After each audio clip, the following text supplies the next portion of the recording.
చాలామంది అంటూ ఉంటారనమాట ఇక వంట చేసుడే చాలా కష్టం అని. ఇంక ఆ వంట చేసుడు వీడియో తీసుడు కూడా చాలా కష్టమే. ఏ పచ్చం పైసలే నేను చూస్తలే అని మా అమ్మ అంటదనమాట.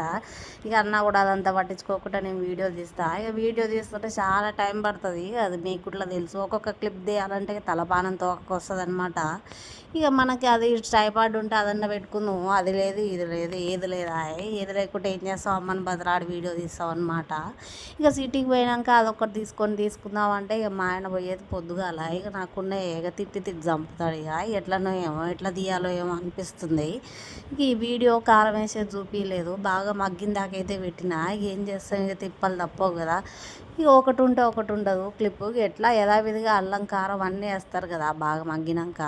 ఇక అందరి ఇండ్లలో అంతే చేస్తారనమాట. అయితే చాలా బాగుంది నిజంగా. చికెన్ చూస్తేనే మీకు అర్థమవుతుంది అనమాట.